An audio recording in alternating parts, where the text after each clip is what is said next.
Good morning and good evening, wherever you are. Welcome to the fourth event of the second Management and Social Justice Conversation series.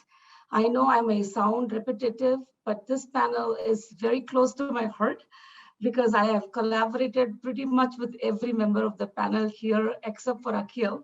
But Akhil was also a student of mine who ran a tech incubator in India, and he used to be the project manager for this series last year. So I'm really excited to have everybody that I worked with on this panel. Technology is a double-headed sword, as we know. Some of us are technophils, some of us are very wary of technology. And I call myself a discerning technophile. And because this is such an important aspect of all our lives today, there is no escaping it.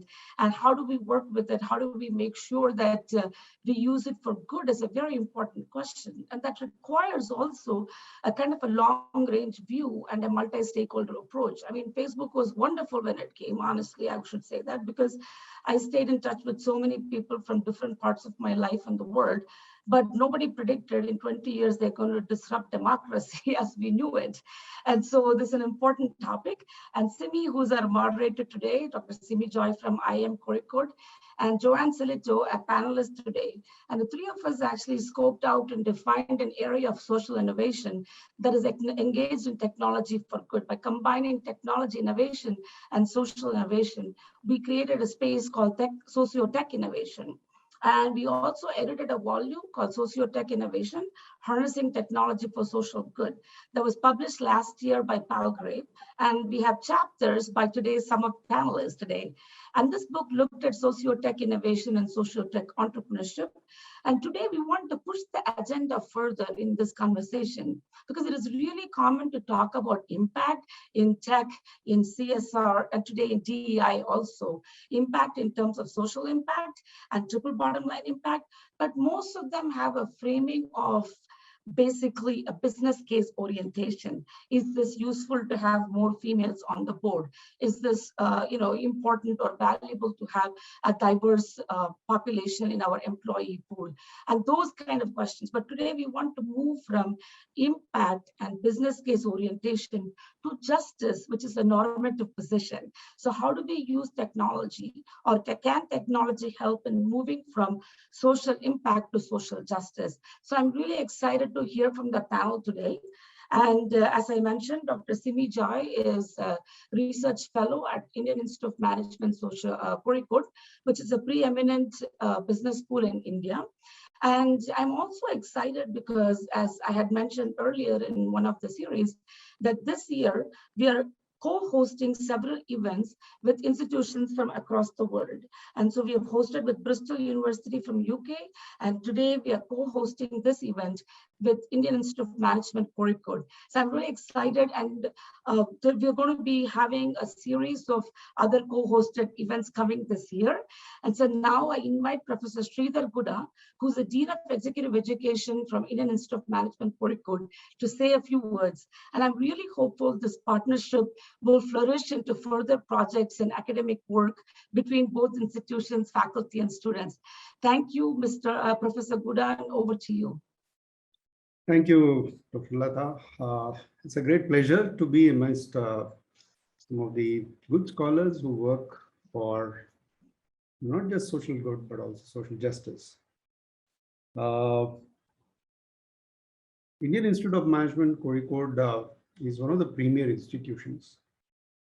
And needless to say that we have been championing several social causes, either intervening in villages nearby, or having projects from the students which are socially relevant, and to that matter, a center for such a kind of initiatives where we have brought Center for Excellence in Social Innovation, which aims to be one of the first, probably the first, Ashoka change maker campus status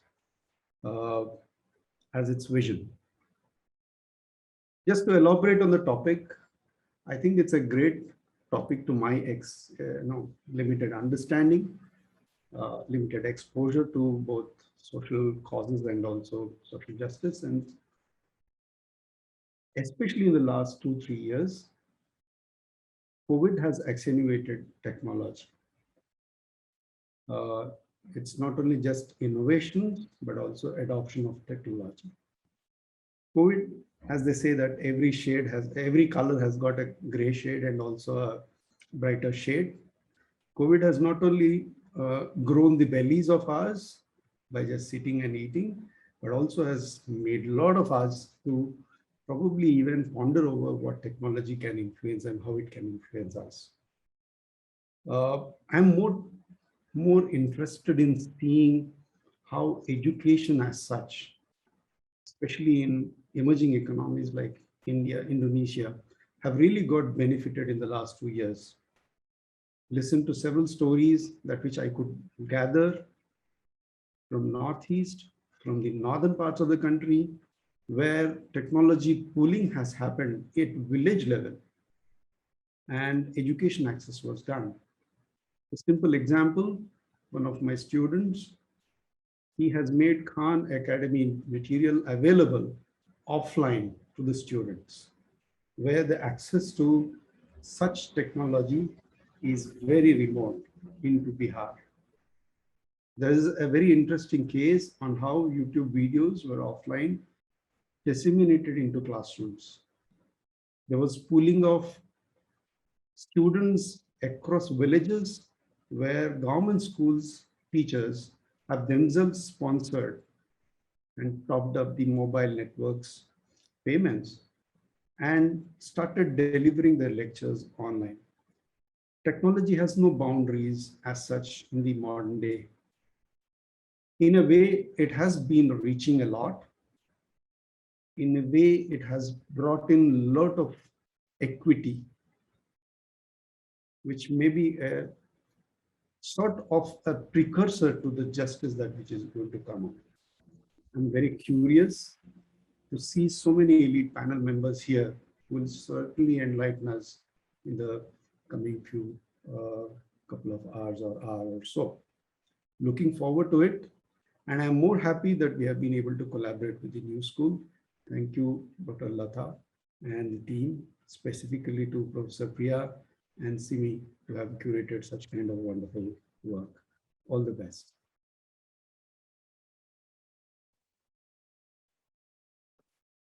All right, thank you, Professor Kura. And over to you, Simi. Thank you for moderating the panel. Thank you, Latha. So I'm Simi Joy. I'm with the Center of Excellence for Social Innovation at Indian Institute of Management, Kozhikode. I'm very happy to be moderating this very exciting panel. And as Latha was mentioning, Latha, Joanne, and I, we have been working in this area for some years. And one of our endeavors in this has been to bring together academics as well as practitioners so that this cross conversation can enrich not only theory, but also policy and practice.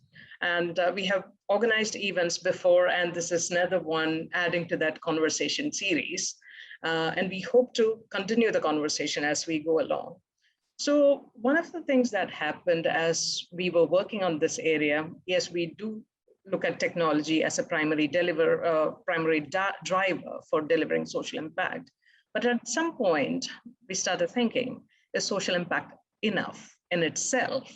Because yes, it does create positive change in people's mind when you give lives, when you give them access to healthcare, access to education, and better farming practices and things like that. But the problem is that there are these underlying power structures which perpetuate in spite of having these better life outcomes for them. So unless and until we address that and bring true equality and inclusion, but not in a kind of lip service way, but in a true sense of the word, and we have seen people really want that across the world.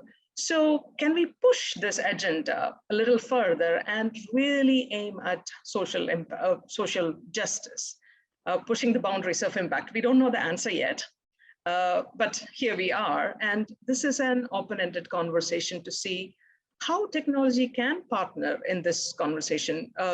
what can it do, what it cannot do, and if it want to make it work, what do we need to do, and what are the challenges? I'm pretty sure we don't have answers, but the set of people who we have today in the panel, we have Jennifer Walske from Anderson School, UCLA, who used to be Director of Impact at Anderson. We have Aadi, who's an academic from Indian Institute of Technology, Delhi, but also a co-founder of Grameens. It's a rural Indian media company, and Aadi will talk more about that. And we have Kaushlendra, who's a social entrepreneur who works with his own initiatives and multiple government initiatives as well. Richa, Saxena, who's an academic who's been looking at the intersection of gender and technology. We have Akhil, who has worked in assistive technology and open source movement and looking at how technology can be useful, the policy aspects of it.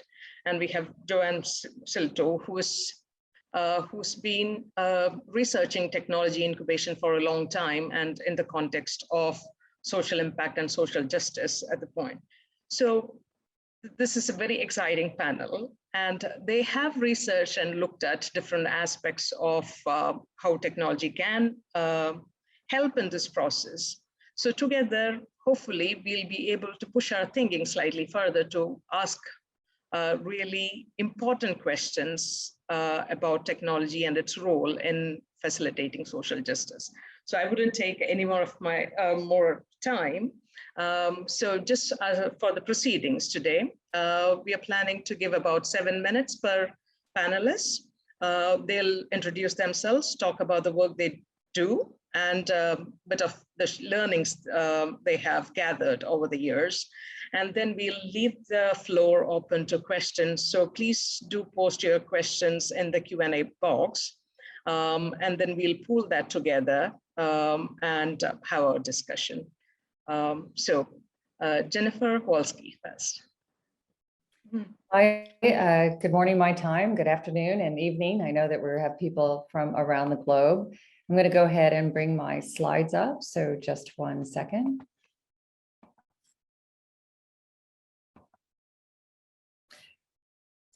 So I was asked to come here today to talk about a chapter of a book that I worked with Latha on socio-tech innovation. And one particular case we studied actually when I was at Berkeley, and then we finished the case when I moved to UCLA. I currently have a joint appointment, is on looking at how technology was used specifically for Grameen America, which does micro-lending predominantly to Latina women in the United States. And this does tie into one of the SDGs, which is key around gender equality, and what are some of the challenges with women owning their own businesses and having capital to grow their own small businesses. As we know from the field of entrepreneurship, small businesses fuel a lot of the business starts around the world, and a lot of this is even needs-based.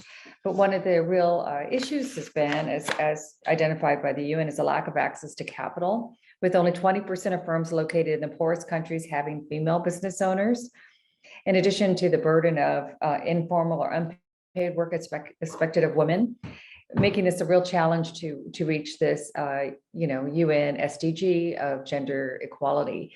And as noted previously in COVID, of course, this has been a further setback as well, as women in particular have been called to multitask even more when trying to manage school at home, work in their business, and a lot of the pressures for even grandparents or parents in the period of time of COVID. And a key issue has been access to loans. This is how Mohammed started. We all know, in looking at Bangladesh and won the Nobel Peace Prize, but then this also was looked at in the United States. We have a high percentage of women small business owners, and in many cases, undocumented women business owners in the United States, and in particular servicing the Latino population. Some of the research has shown that some barriers to getting financing and loans through a more formal system is the fact that lifestyle businesses often aren't banked. Banks often require business plans or other type of documents that they may not be trained to submit. And there's even probably some implicit bias and that most loan officers are often men. Many of these women who are starting their own lifestyle type of businesses are women, and that may create an intimidation factor as well, and just not even trying to seek capital. So the model for Grameen America, a lot of you might be aware of it, but there is no collateral required for any of the loans. There's no credit history required to get a loan. Basically, it's a group model where you vouch for each other. You get a certain amount of training, and loans are given. Those loans amounts increase over time as the loans are repaid. There's a requirement for weekly meetings. What's really interesting to see what's happened in the US market is most of the loan officers are sometimes former borrowers that graduate to be loan officers. I've been to many of these meetings and writing the cases, crowded into living rooms or beauty shops, seeing some of the women and the community feeling that is present. It's not just like going into a bank and sitting down to fill out loan paper. It's kids are on laps, running around. It's a very vibrant community and ecosystem, well beyond just giving the loan itself. But what they sort of realized was happening is that a lot of time was being lost. And this is when Andrea Young came in, the former CEO of Avon. Avon had also given microloans. That's how people start with Avon. It's a loan, is the cosmetic package that they get initially, but they've all moved cashless. And she was shocked when she came to Grameen America to find that people were still dealing with paper and money, actual money at these meetings, which led to theft, inefficiencies in the system, and other things. But it also prevented them from doing a lot of other interesting things that are happening. If you look at what's happening in fintech right now and how they support the women. They piloted a brand new system they created. It was very different from what Grameen was doing in Bangladesh, where technology was expensive, but labor was accessible. In the US market, technology was inexpensive and labor was highly inaccessible or expensive. And so they rolled out a complete homebrewed system based in a cloud system. What this did, though, that was unintended is it really had some wonderful, we talk about unintended consequences. This had some wonderful unintended consequences that weren't planned. They empowered the headquarters staff and frontline lenders. So I would see these Latina women now with this technology system. They could quickly make loans. They could increase loan amounts. They had complete loan data. They were often on their cell phones and their iPads at the same time. Apple actually had an arrangement with them where they all had iPads in the field. They could actually get real-time data when people were going to default on the loans. In the prior system, they wouldn't know by the time the paper entry was made. There are many mistakes. The headquarter office couldn't actually get impact data in a hands-on way. And really what this did is the bottleneck was the field branch office, which was predominantly run by men, ironically. And this kind of democratic flattened the org chart so that the headquarters, the field officers, everyone had very quick access to the same information. It also meant the meetings could now move from a more manual process of collecting pieces of paper and data and entering to a more robust conversation about how to grow their businesses and what was really happening in their lives. And then, of course, now with the onset of COVID, first, people were afraid of these meetings in our prior administration because many of them were undocumented. There was concern that ICE would come to the meeting. So if you did have to move to a virtual meeting, could you do that? Well, it's hard if they're physically having to go there to give cash and enter system. So this was a nice alternative to have if they had to move to a virtual meeting. With the onset of COVID, of course, they had to move to many virtual meetings. Think of what was happening particularly in New York at this time, or Los Angeles, which is two of their biggest markets, and having this paperless system set them up. Some things that we're still looking at is how do they measure their impact? And like I said, they can have much more facile information on their impact. One of the things that they can do now as well is survey to see what the loans are used for and track more carefully the success of their business through sort of SMS online survey, which by the way, Fair Trade uses as well for a lot of their fair trade work. And this opens up a lot of new doors for them in many, many ways that are exciting and encouraging across the board. Last thing I would just like to say is just from even an auditing standpoint, I was with them when they did surprise audits, which are best practices. And, they know where the meetings are. They used to have to contact the branch manager and let them know they were coming. I can say I went to some surprise audits meetings and living rooms were at 7 in the morning. And anyway, so it was kind of interesting to see were those meetings happening or not happening. Why not? What was the situation? And they just can this in a much more quality way than they had in the past, but also get to know their borrowers better. By showing up to the meeting and saying, hey, we're in town, we just wanted to stop by, see how things are going. We got to know the borrowers. Whereas if we had to alert the branch manager would be there and the loan officer would be there and everybody would be queued up in advance. And it would have been a very, very different interaction. We can only do that because of the fact that the Grameen has the information all online through the cloud that they can go at any time. I don't think at this point we're going to have any questions, but I just want to say in sum, this most surprising thing for me was finding how we often think of technology as being a disabler in some ways and creating sort of this digital divide. But in this particular case, technology was a great enabler. It empowered the frontline women loan officers who before had to go through a branch manager to enter data or get permission. It really empowered actually the women in the community meetings to make very quick decisions on whether or not they're going to increase somebody's loan because they could immediately pull up payment history, make a decision there, not have to wait for the next meeting. And it also enabled the borrowers to have more information even on themselves if they could see very quickly by looking online on their cell phones if a loan was in arrears, if there had been a mistake made, and how to correct it before it had any kind of lasting damage to their credit or credit history. And with that, Simi, I'll turn it back to you. Thank you, Jennifer, for a wonderful account of the experiments of technology at Grameen. I know that there is one question, but we'll come back to the questions in the end if you please bear with us. So we'll have Aadi going next. Hi, everybody. Thanks so much for having me. And before I present, I'll basically just say that it's great to try to convey is nature of technology. It's still possible to make sure that it gets used for social justice and for social good outcomes, but you've got to work hard for that. So that's the one point I wanted to convey. So I'll stop my video just so that my audio comes across properly for the bandwidth. And let me share. Yeah, so can you see my screen? Yes, Aadi.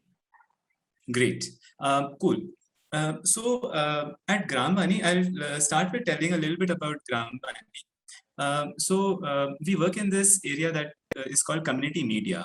And the whole idea over here is that how do you equip communities to create their own media? And because once they're able to do that, then pretty much like the role media plays in a democracy, for knowledge sharing, for holding different stakeholders accountable, it can be very powerful and life-changing for the overall community.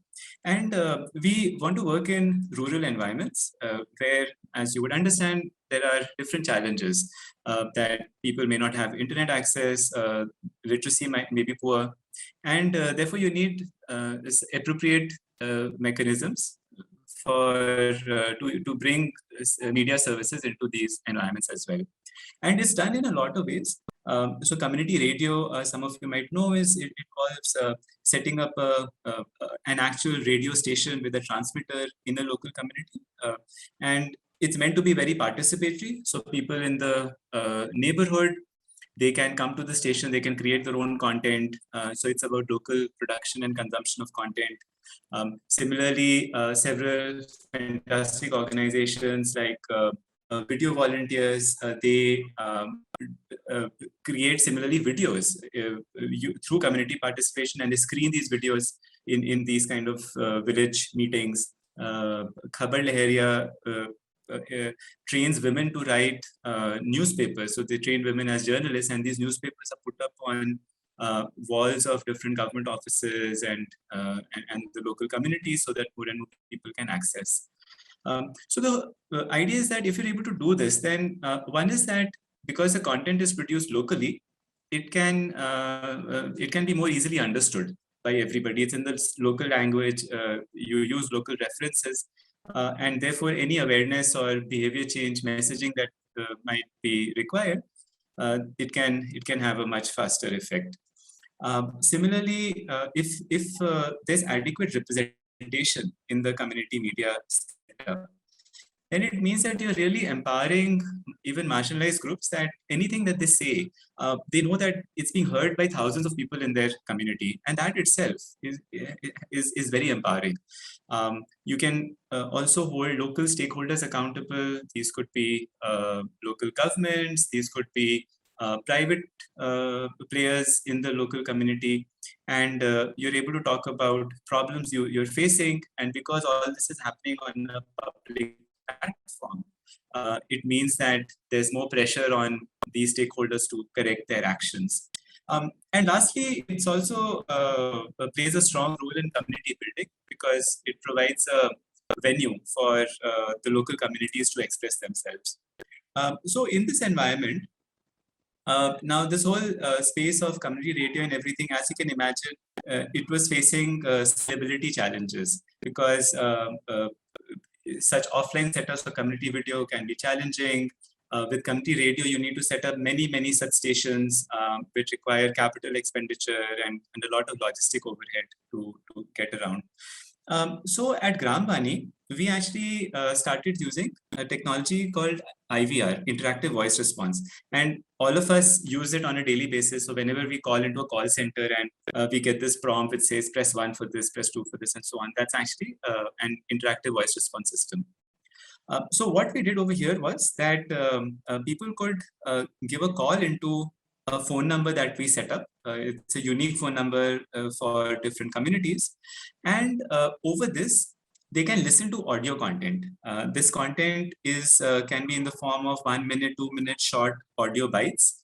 And they can listen to the content, they can skip, listen to the next message, skip and listen to the next message, and so on. And to build a two-way interaction, they can also record their own message. So this is what gives it a feel very much like social media for participatory bottom-up content creation, that they can call, they can listen to content, but they can also record their own content. And here they could, for example, record a local news. And what we do is that any such contributions that come in, we have a team of content moderators who oversees it.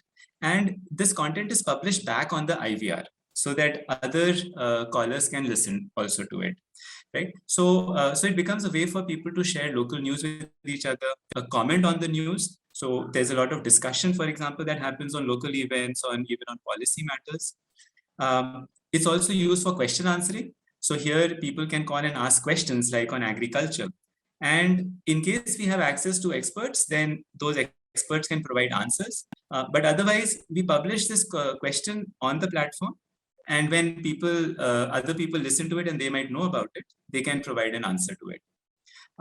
And one of the strongest use cases is on, like I was mentioning, on social accountability. Here, the way it works is that people call and they record problems that they might be facing with government schemes.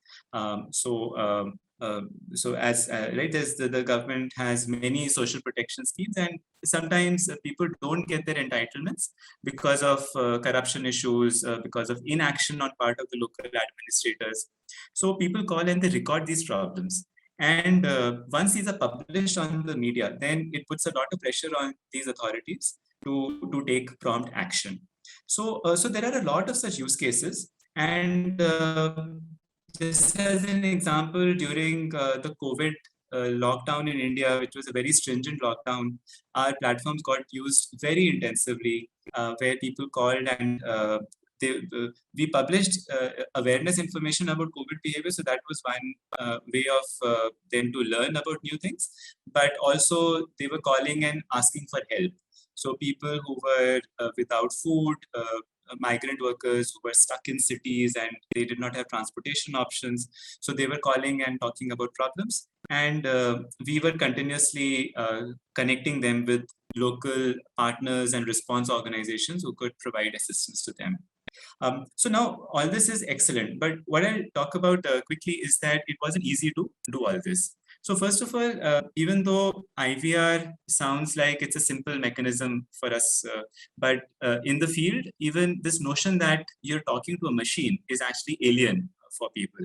So the way we did it is we would go about identifying volunteers from these local communities, volunteers who are slightly better at using technology.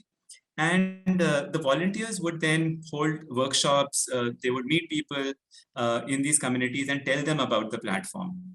So it was this offline model that we developed, and it's now working at scale in terms of how to recruit volunteers, how to train them, how to make sure that everybody's incentives are aligned with one another so that they can take the platform to more and more people so that they use it. Now, while we were doing that, however, we also noticed that we had to ensure a lot of representativeness among our volunteer base itself. Because what we saw had started happening is that society is divided on caste lines, on gender, on class. And this was automatically getting reflected in the communities that the volunteers were reaching out to. We were noticing that certain groups, certain pockets of the population were not being able to access, and they were also being systematically left out.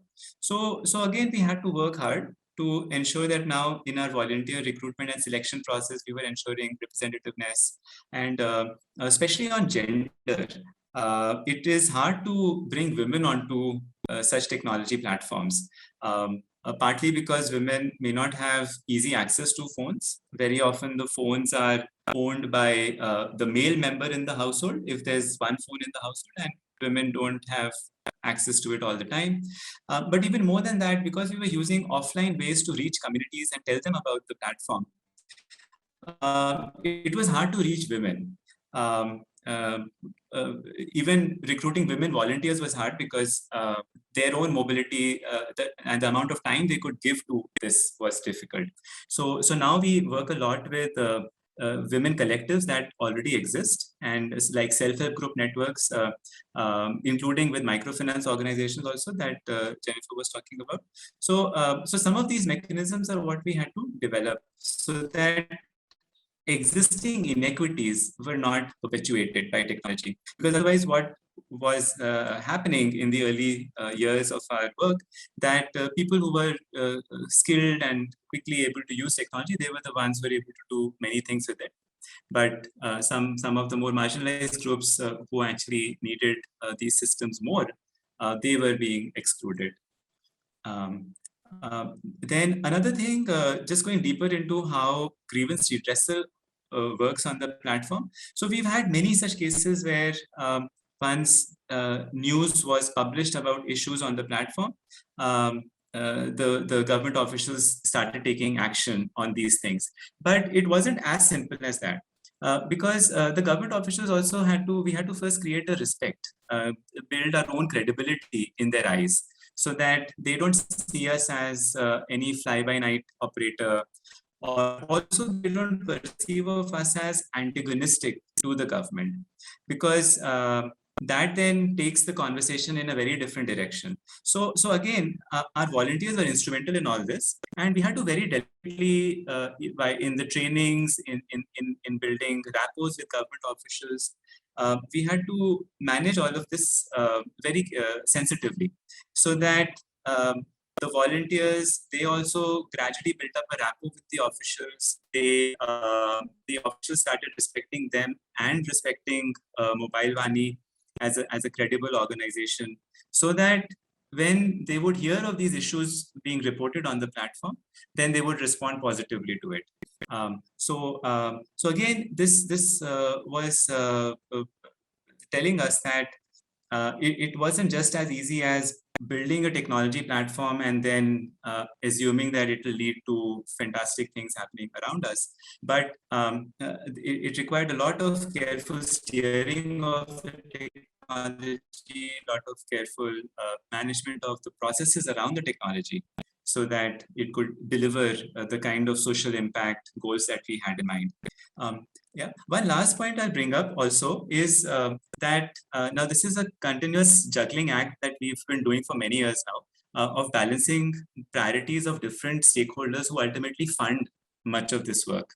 So on this graph, what I'm showing is on the x-axis is cost per user acquisition, which we measure based on the amount of funds that we are spending in volunteer training workshops, for example, or financial incentives that we give to the volunteers, or any such activities that we might be doing.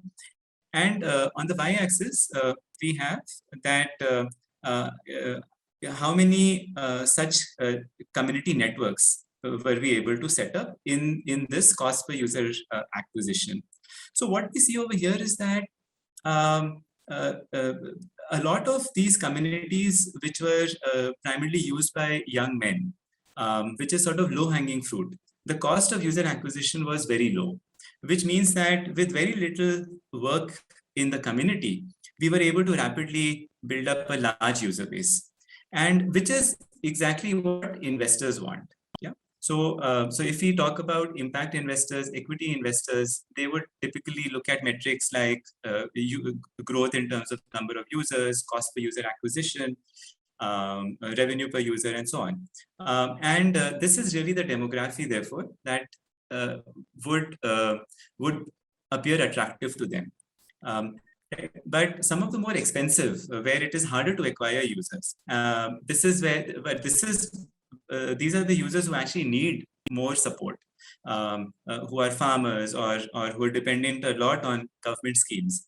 And it's typically harder to reach them. Partly they may not have such easy access to technology, or they're just very busy, right? Whenever we're out there in the community, they're probably working elsewhere.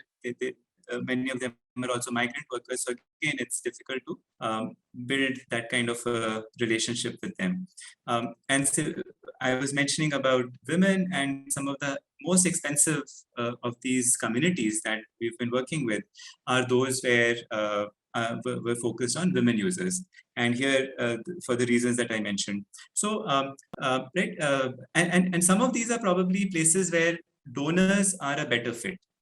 Because philanthropic donors may have a mandate to reach specific vulnerable groups, and the point is that this prerogative, this interest, therefore, is different from investors. Government, similarly, now at a high level, the government wants to bring more equality, wants to include everybody, be inclusive. But this again may have many other challenges, because if so we've, for example, seen a lot of government support for our work on themes like health and education and agriculture, but not so much when it comes to improving governance itself. Yeah, and you can imagine why that would be the case. It's right, because health and everything are more neutral topics, not so politically sensitive, and so again, that affects what kind of impact we're able to bring to the platform. And this also, I feel, is really one of the key deciding factors, which decides who are we able to reach and what kind of impact are we able to take. Aadi? Because it's all, yeah. Aadi, Yeah, I'm ask done. you to, Yeah. Okay. Thank you. I'm just conscious Yeah, of the that's time. all that That's all. That was wonderful. Okay. Yeah. Can we have Thank you. Kaushlendra to go next? Yeah. Thank you, Aadi. Yeah. Kaushlendra, can. Yeah, I can hear you. Yes. Hi, everybody. I am representing Kaushalya Foundation, and our organization, we work mainly in Bihar and Jharkhand, and we work mainly with rural poor and urban poor.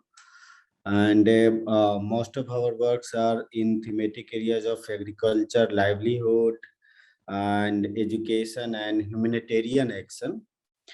And today I going to talk mainly about our humanitarian actions and more about COVID, what we did during the COVID and the challenges and issues, and what are the things related to impact and social justice.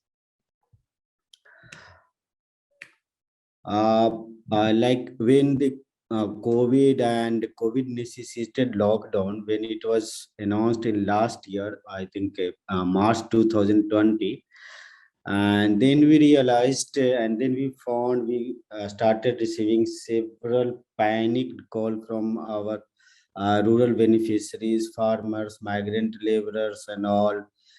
Sir, we are traveling from this part of the country to our homeland, and we are facing this difficulty. We don't have money, we don't have this. So, a lot of issues have started coming in, and we were facing all those. And then we together sit together as a team and decided what we can do. And given the constant of movement, logistics, and everything, how we can chip in, how we can actually help them.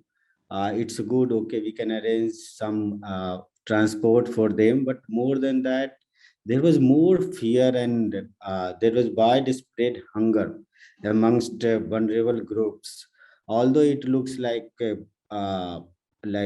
we can think belonging to middle class society or upper middle class society that okay, even if shops are closed for 10 days, 20 days, what happens? We have food in the house, or we can order online something. But most of the populations who are living in rural areas and most of the population who are poor, they do usually their life cycle is they do daily waging or some cheap jobs, and at the end of the day, they buy ration for next day. That their daily routine is, normal daily routine is. So try to understand their situation, how they're gonna feed themselves and their family members. And next difficult task was feeding is one. Next difficult, how to reach to them. Many of them were not able to reach to us, reaching to them. Then what we did, we decided to contact our local volunteers who usually we employed for our other work, livelihood and agriculture related works. And so we employed them, and we decided to can we ask them to identify families, identified people in their local areas, in their villages or in mohallas in cities. And we incentivize them actually. Like we ask them to go door to door, and for every household, we incentivize them. We paid money for them. Like if you could give details of those n number of families, and through that we have been able to identify people who are vulnerable, and then we try to get in touch with them through calls.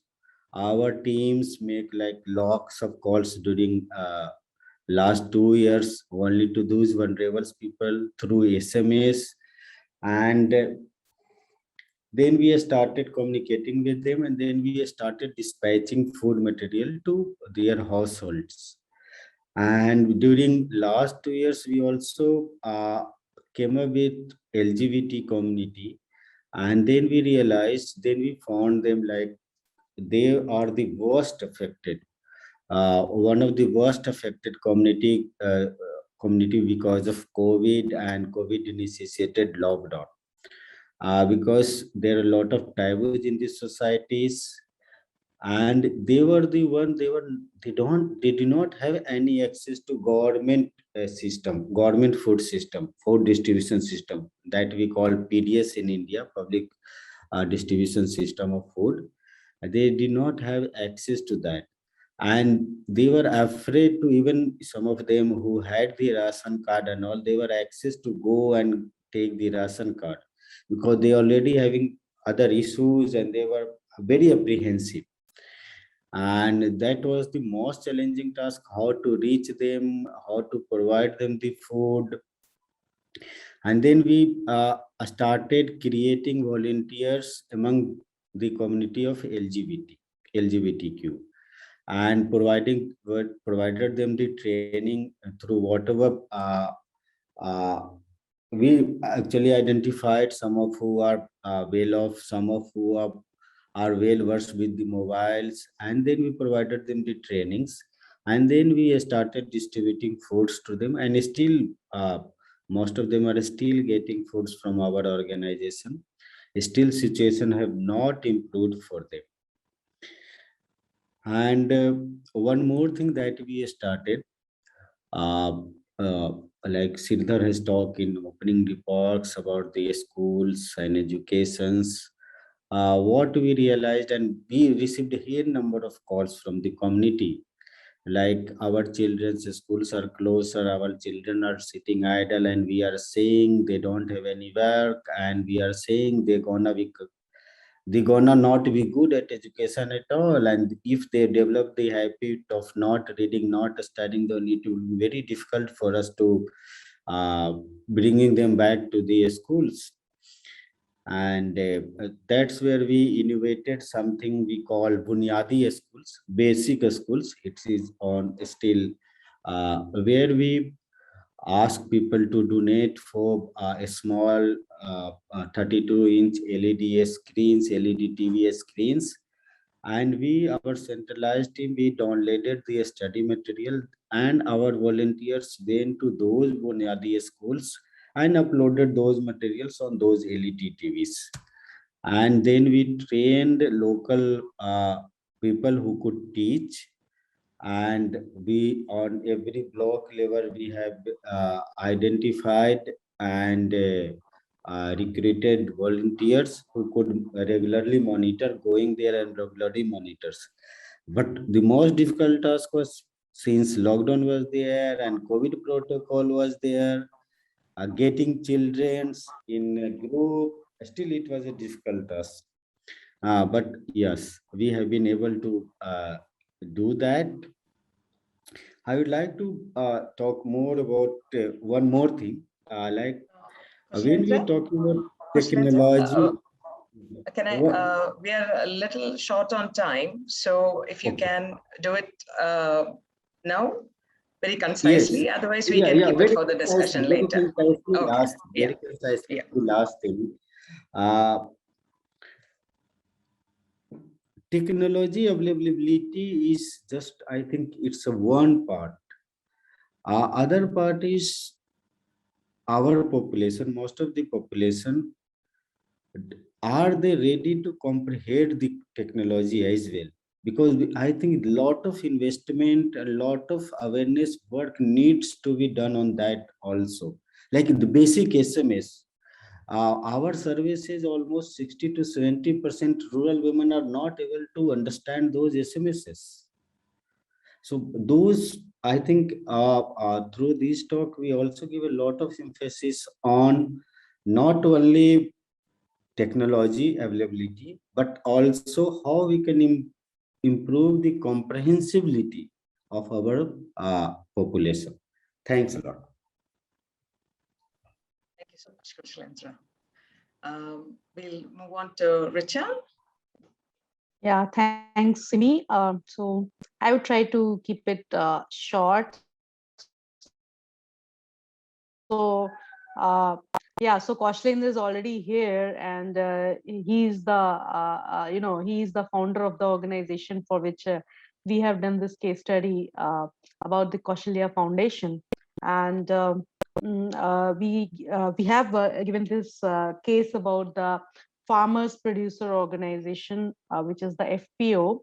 And there we interestingly when we were doing the field visit, and when we interacted with the different stakeholders there, we found some very interesting aspects. And that's wherein, when we are talking about the social impact and social justice, I thought that this is a very, very relevant theme here, wherein we are talking about the marginalized groups and women being considered, I mean, across the societies, whether it is rural, whether it is urban, we consider women as quite a marginalized group, and how actually technology helps to some extent. I won't say completely, but to some extent how it helps this marginalized group to be a little bit of more of mainstreaming. And that's wherein we found this particular case very interesting.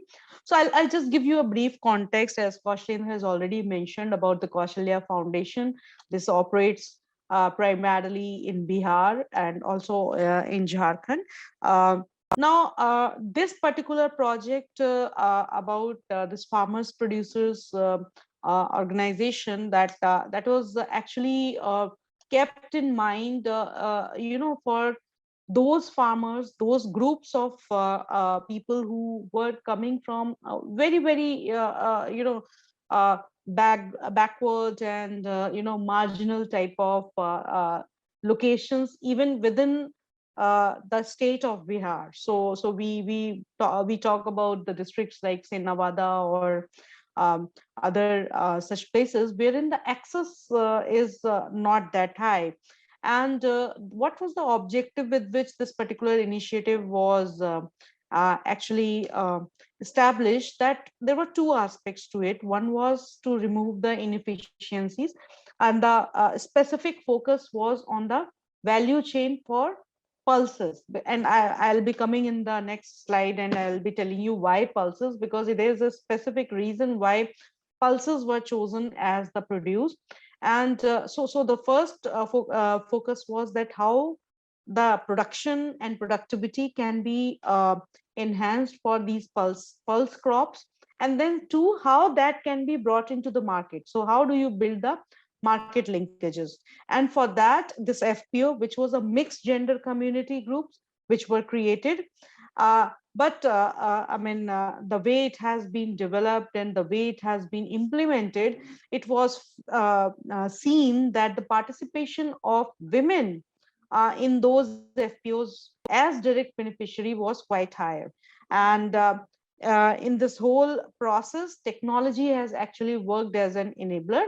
And when I'm saying technology, and I think my next slide will be really help you in understanding what I mean by technology, because technology, I'm not constraining by just only the mobile phones or laptops or anything which is digital. Rather, when I'm saying technology, I'm talking about a huge set of practices, and which includes those modern techniques, farming techniques, usage of modern equipment. So here we are seeing some of the pictures of women doing things which typically are not considered to be like the women type of works, like somebody driving a tractor, a woman driving a tractor, or a woman sprinkling this pesticide in the field, or these two women, they are tilling the field with the help of a machinery, or these community women who are preparing the organic pesticides. So they as a collective, they are working on it, developing those pesticides which will be helping in improving the quality of produce which they are having. And last but not the least, again, because mobile is an important aspect of technology,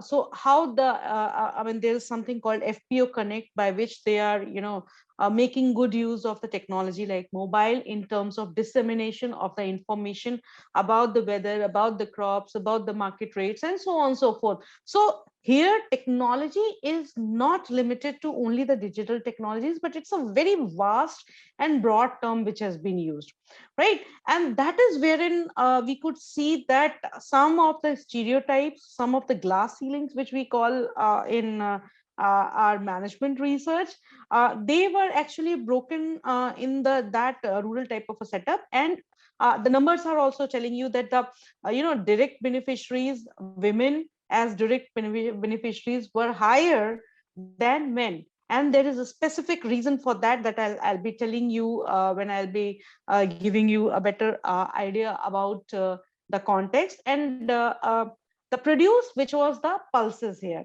And why pulses? So pulses was chosen for this particular initiative because it is an important crop, but because of different reasons, it has not been given due focus or due importance in the cultivation and all that.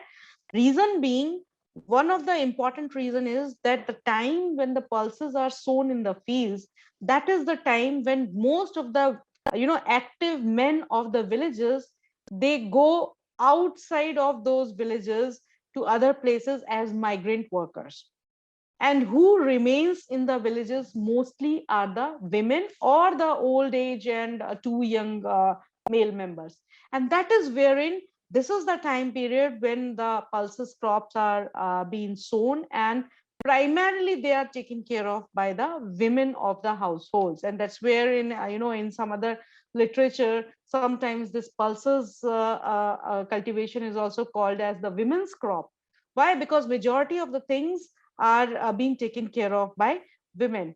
Now the question comes, so I'll just take you back to the how this technology has, yes Simi. Yeah. So Can you wrap in 2 minutes? yes, just 2 Yeah, minutes. So sorry. yeah, so I'll just take 2 more minutes.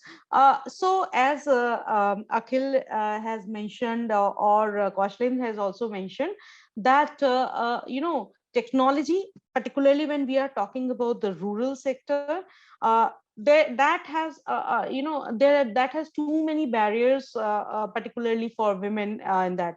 And that is wherein, because there are like gendered structures which are there, wherein the preference is always given to the male members in terms of access to technology.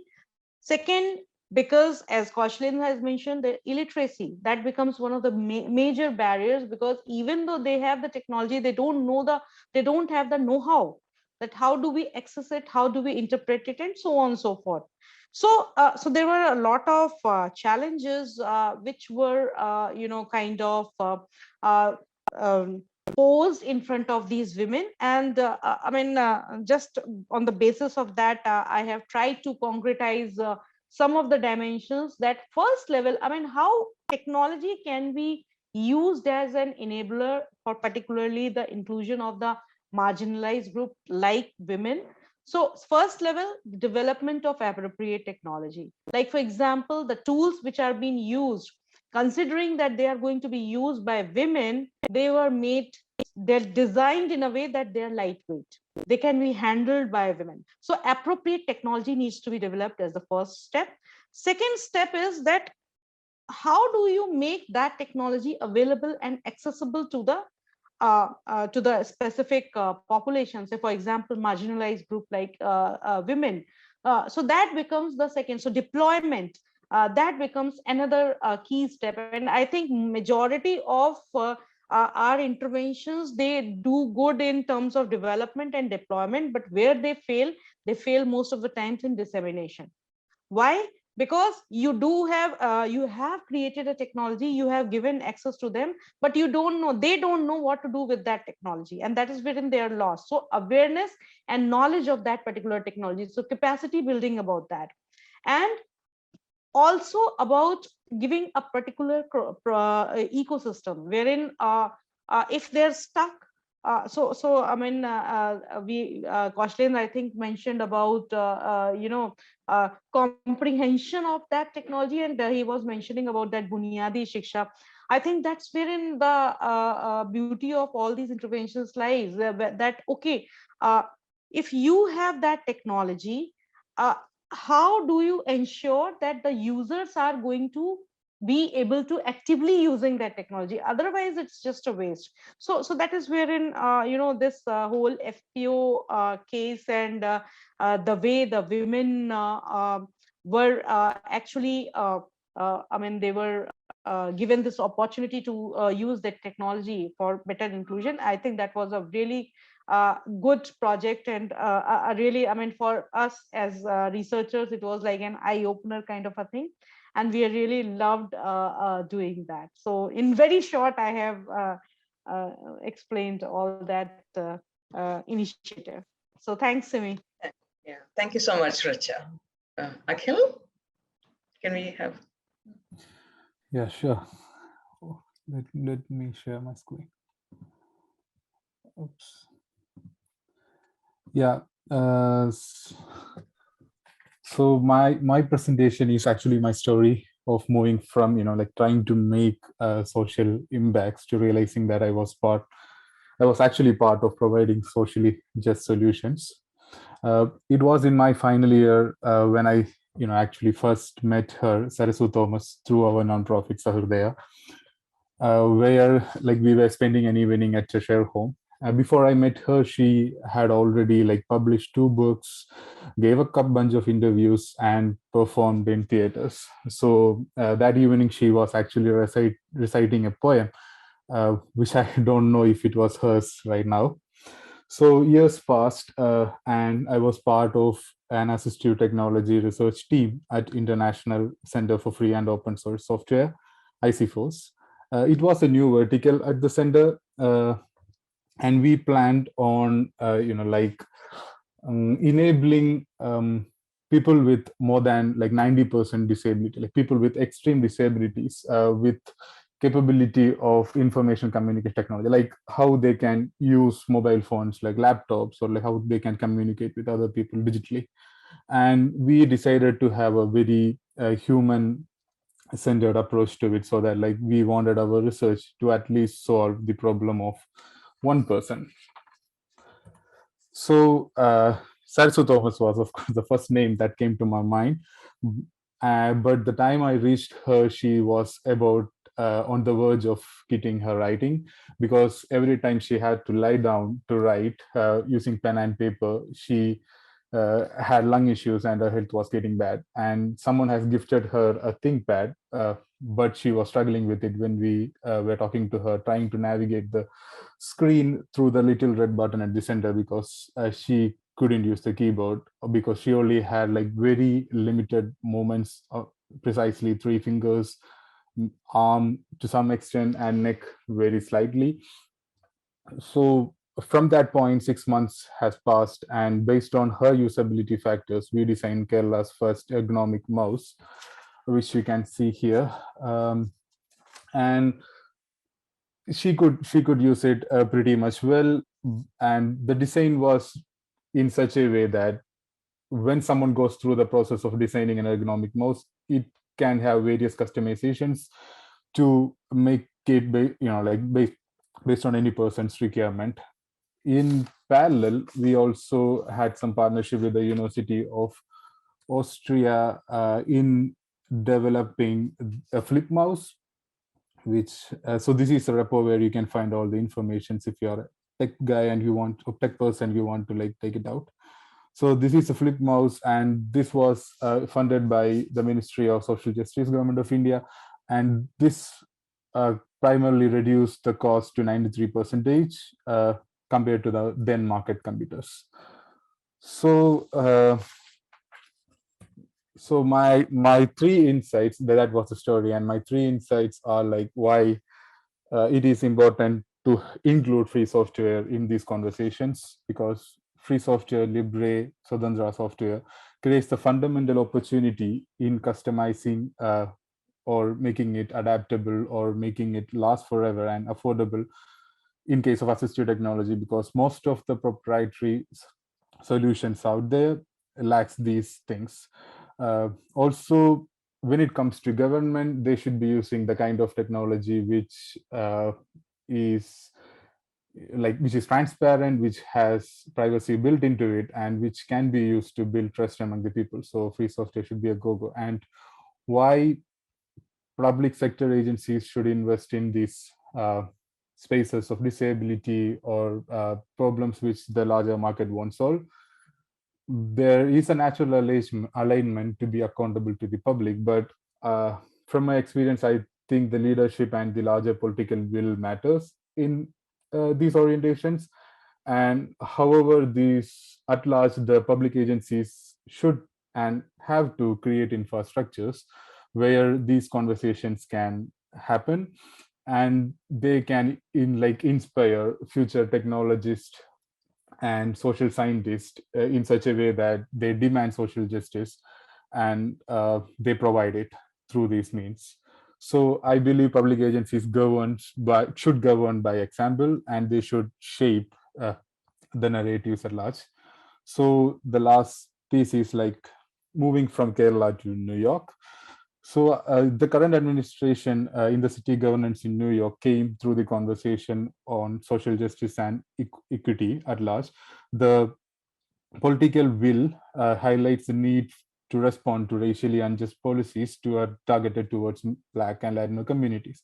The stress or the emphasis on social justice resonated in various initiatives the government has introduced. And I will just go to some other websites. Yeah, so if you look at Chief Technology Office, current focus says like universal broadband, digital services, inclusive innovation, tech and society, and you can go to like various inclusive projects, and these are like really interesting projects, collabs.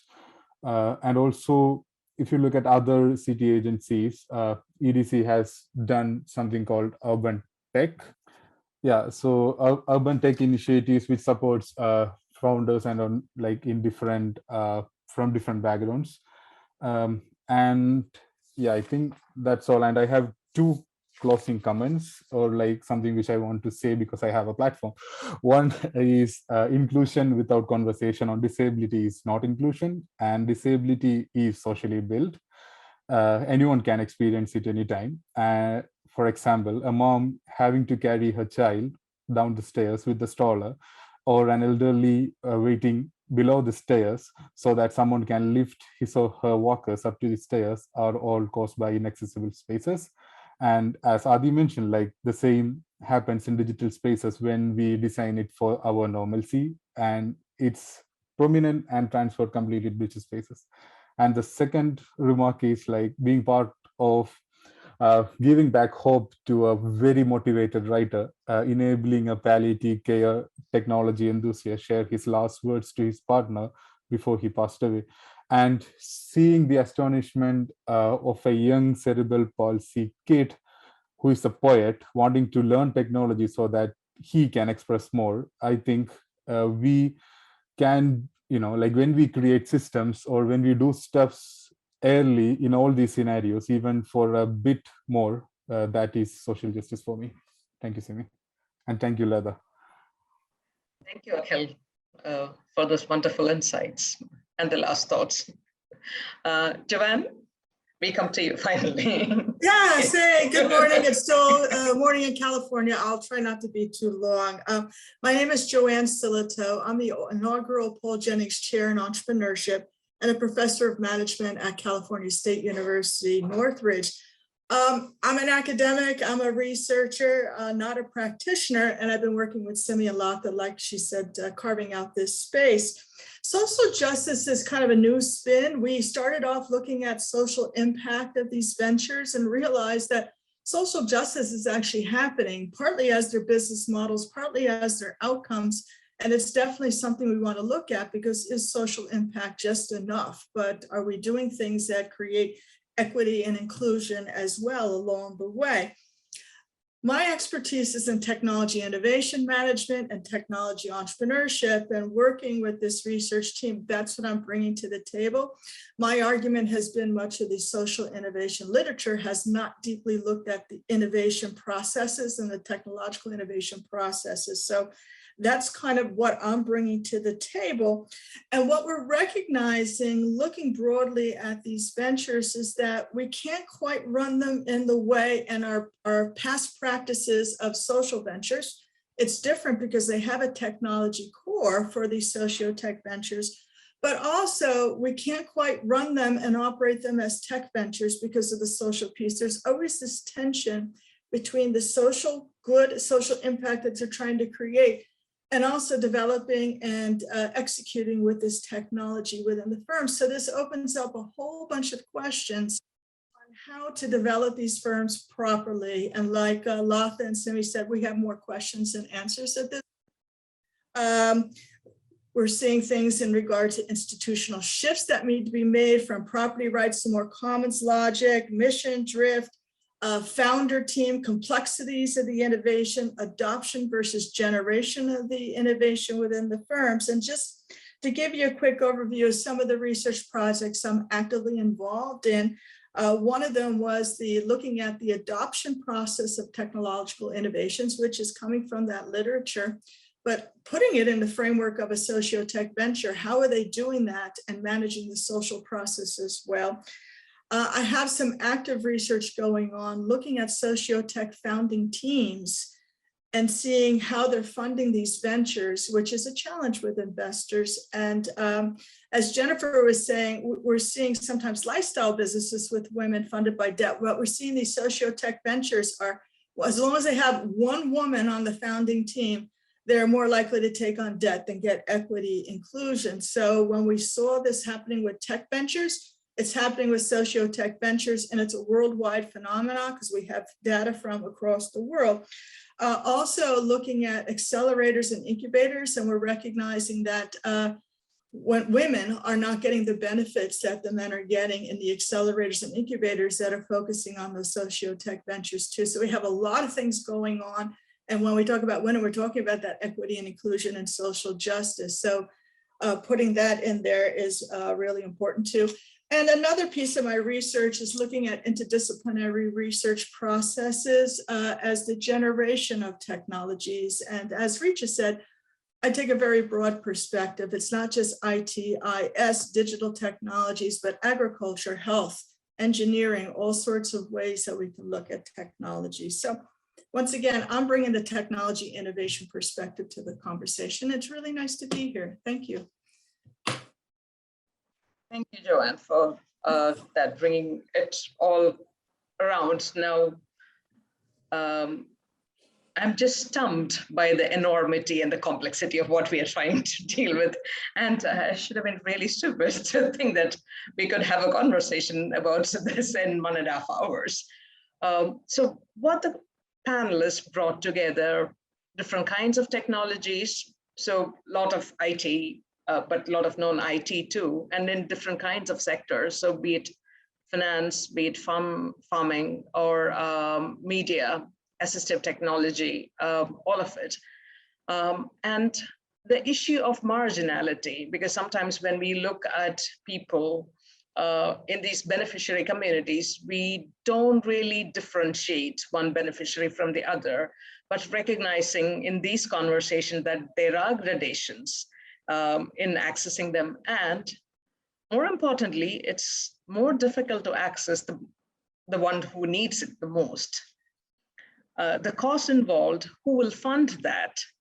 Then what kind of non-tech mechanisms do we need to have in place to access them?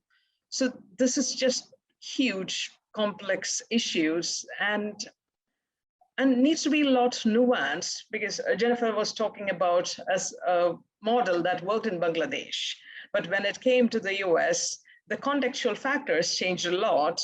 And the delivery of the model itself, it had to kind of spin it itself on its head of what is available and what is not available. So how do we grapple with these contextual factors in deciding what is appropriate, as Richa was saying, and then as Akhil was bringing, and this need itself could be a creation of the space. So I really felt me empathizing with the woman with the stroller at the end of the chair. So those kind of things. And so what all things do we need to pay attention to in designing that, and who designs that? So Joanne was talking about the founders. So we tend to talk about the beneficiaries, but then also there are founders. So Kaushlendra and Aadi, as founders, you would have seen the difficulty in accessing the right kind of funders. And maybe, okay, we don't have women funders. Maybe Latha, you can talk about that aspect. But do we get equal opportunities in that space itself? So it has opened more questions than I can kind of find answers to. But hopefully we can keep the conversation going on these questions and at least understand the problems in a little more nuanced manner and tease out the different aspects of it in our attempts to answer. Now, we do have questions from the audience. So we have somebody from Bangladesh, Rosina Akhtar, and she has a question for you, Jennifer. She is asking, what is the outreach of the model of Grameen Bank? To what is the extent of local people's responsiveness towards the model? So maybe So- I'll piggyback with a question on that. So Grameen came with this model, and I understand probably in California, there are other banks also who are trying to replicate this model. So has there been adoption or an imitation of this, and what has been its effect? So, I mean, you know, at the time we wrote the case, I'm not at Grameen America. So Grameen America is, of course, doing this in, Puerto Rico, but also throughout the United States. And I had a slide, but I took it out in the brevity of time. I encourage you to look at the book chapter or look at the case. But, at the time of writing the case in 2017, they had over 97,000 women borrowers that invested more than 820 million into women-led businesses. And part of their goal is, they're not trying to solve credit for all women for all time, right? Their specific focus is looking at providing sort of an on-ramp to building credit for women that have no credit history. And that's maybe because they just haven't had any credit history. Maybe they're new to the country, maybe they're new to business, and really trying to help them move into the more, banking world. And as a result, that's why they are able to establish banking relationships with Citibank and other banks, because banks would actually like to probably bank these folks, but there's a kind of a lost in translation issue, maybe literally lost in translation issue due to language issues, but also just culturally, some of the obstacles I talked about, going into a bank and saying, well, what's your collateral? Or, being intimidated by going into a branch in general. So their goal is to help people build up the credit history, and then they tap out. They only give to a certain amount. I think they tap out at, I want to say 3,000. That may not quite be right. It may be higher than that now. And then their goal is to provide a handoff or a partnership with banks where they can get a credit card, where they can get loans, or where they can do other things once their business is up and running. But really, the effectiveness of their model is the fact that they have women, Latina, community centers reaching out to other people that identify as the female gender, by the way, and in their community. And that's really key to allowing a higher level of comfort for them to take advantage of some of these loans. Thank you, Jennifer. We have a question for Richa. This is about specific steps Kaushlendra Foundation took to ensure the women's voice. So I think a broader question in this context will be, how do we ensure that the marginal, the beneficiaries in general, and among the beneficiaries, the marginal groups in them, how do we get their voice in the technology design process or the adoption or whatever processes? Because we always go from an outside in perspective, but how do we integrate them in that process? And after Richa, I'll throw that question open to others as well. Yeah. Yeah, so it's a very important question actually, and the beauty lies in the implementation, because conceptually one can have this type of design, but when you are implementing, it might fail. So I think with Kaushlendra Foundation's FPO program, they try to incorporate it through the design or the structure of the FPO itself, wherein because it was the mixed gender community group, they try to have more representation of women. As I told you that there was a specific reason that why the beneficiary was much higher in terms of direct beneficiaries are more women. So it was in design, it was also felt that some of the volunteer active women members, they were given the roles of, say, Krishi Sakhis, wherein they were the mediators between the villagers, the other women, as well as the key decision makers and also. So they were actively engaged in that. But yes, it is a very important and crucial question. If it is not incorporated during the design phase, then how do you ensure that those marginal groups, they are really a part of important decisions around that? So that's there. Thank you, Richa. I'll be very curious to hear from Akhil about the participation of the beneficiaries in the design process. So, like as I said, it was purely driven by the user. so we used to, like spend more, not equal, like more than our working hours with her. And we used to we started with this kind of a grip, and then we evolved based on how much power she can exert. And then we understood different people have different movements. Like some people might have more power in thumb, but some people might have more power in their pinky finger. So we changed the design in such a way that it's 3D printed. You can just go with the clay, model in such a way that it fits exactly in the hand, then print it out. And the science, the technology behind it is pretty easy. So I would say user at every level.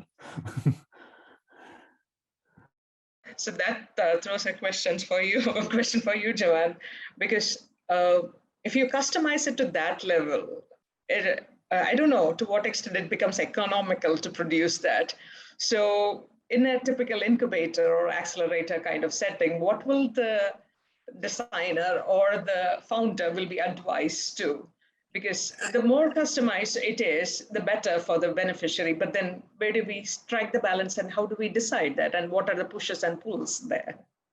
Yeah, that's always the challenge, because when you're getting involved with investors, they want to know that there's scalability for a return on their money. And these are the challenges for the socio-tech ventures, because investors are always sometimes already skittish with that social piece, because we're doing good, but is there a return on their investment money? And the more that you fine tune any sort of innovation specifically to a small, narrow group, limits the marketability of that to a small niche. But flexibility in design is really important, so that it allows flexibility for different kinds of groups and understanding that as well.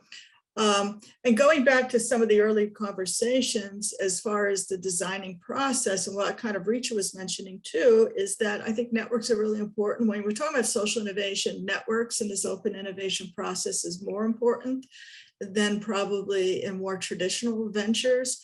And making sure you're tapping into these marginalized groups from a grassroots innovation perspective is really important. Are you connecting with them? Are you including them in that design in a way that makes sense for them too? So I see it as a network thing too, but we do have to be mindful that we don't limit our innovation designs to a very small segment, but allow flexibility to address multiple segments somehow, some way.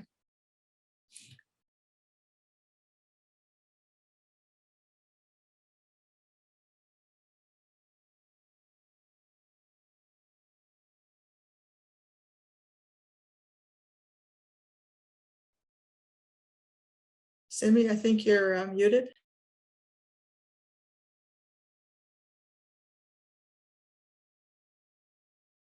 Sorry, I had a moment of tech fog.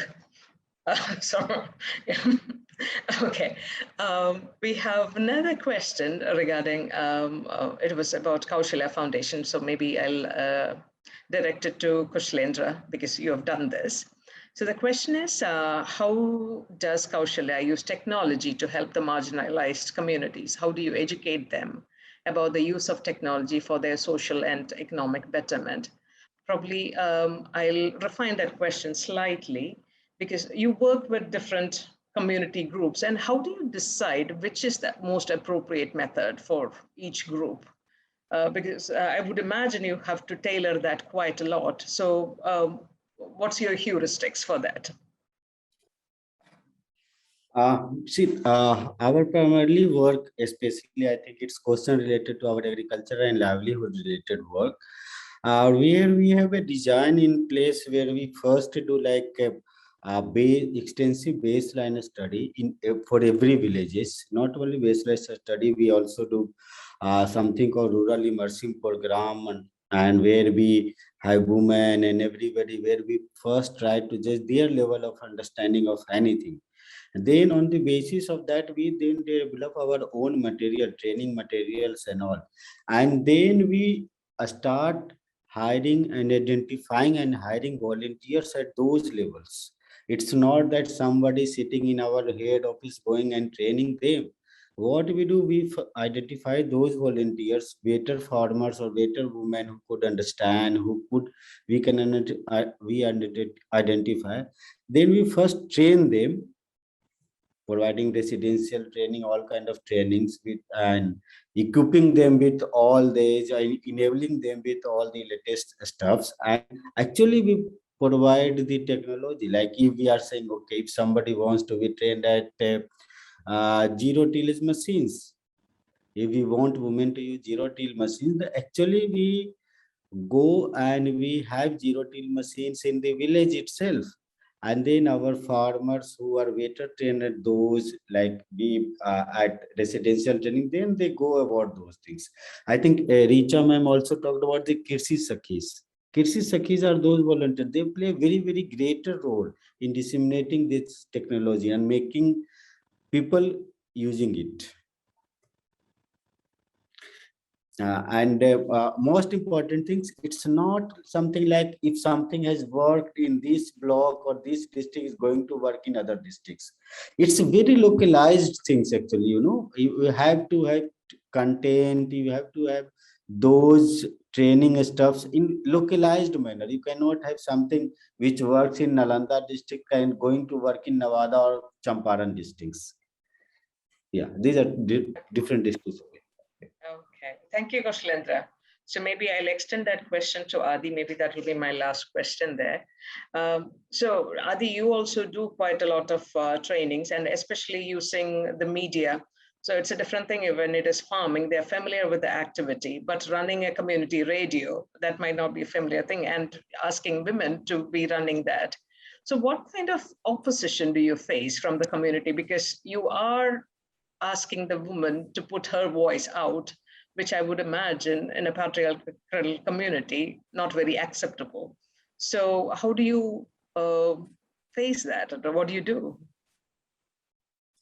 Yeah, no, that's a great question, Simi. And essentially, what we've really, the policy we've adopted is that any interventions that we want to be aimed towards women, we build a separate independent platform for them so that it becomes like a safe space for them.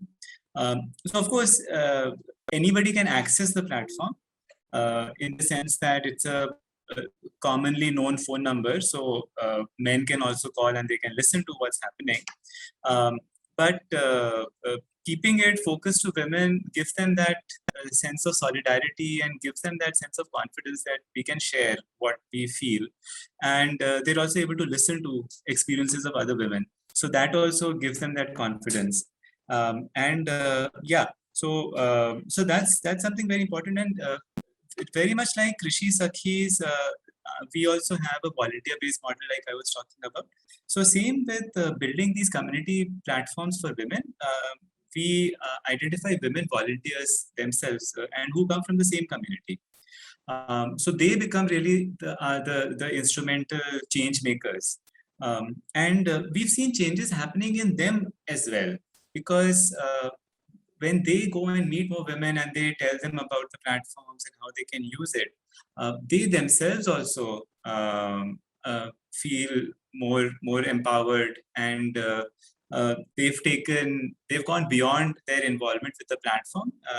They've also spearheaded various other activities that they do in their community. So definitely, I mean, what all of us have really been talking about is that to realize that success, the technology has to be embedded in the communities. It's got to be owned and operated by them. And our job is really sort of to make sure that happens. And that's the steering and the push and nudge that we need to keep building over here. Yeah. Aadi, you've summarized that really beautifully for me, so I don't have a final word there. So yes, I think that's the community as kind of the trigger and heart, and then it like sets the wheel rolling and it triggers the spirals that go in different directions, probably. We'll keep these conversations going to see how that evolves. Latha, over to you. Thank you so much. Thank you, everybody. I think it was obviously a spectacular panel with such dynamic ideas and such a diverse kind of representation of even the panelists and the ideas and the stakeholder groups that we are considering. And I think that is what makes it as Simi said, really kind of stupendously big. So sometimes you have to figure out where to enter and take a little piece. But at the same time, I think, like I like to say, we have never been more global and less tribal in the history of human race. And so it's an extraordinary moment of time for all of us to be engaged in this really meaningful and useful way. And I think I'm definitely, I've become a kind of that broken record, because every time I'm hosting this event, I close with saying that I am so lucky. I am just so fortunate and lucky to kind of be, working with all these people, holding this space, and more because I know so many of you who are coming on the panels, which is like so exciting that when I feel like, oh my God, like I really know these people's work so closely, and you're all changing the world and I for the better. And so it's really exciting. So thank you so much, everybody, for joining. And I want to close with an announcement that next event is on November 4th. And this is going to be on looking at social justice in the media industry. And so just to kind of remind the cadence, we do first Thursdays and third Wednesdays. And the media industry panel is going to be moderated by New School Media Management Chair, Neda Martinez, who is actually a powerhouse. And so I definitely encourage you to sign up and show up. And if you are looking for any collaboration opportunity with any of these great panelists or this program, feel free to reach out. So thank you very much for joining. Have a rest of the wonderful day, and good night to those who are signing in from India.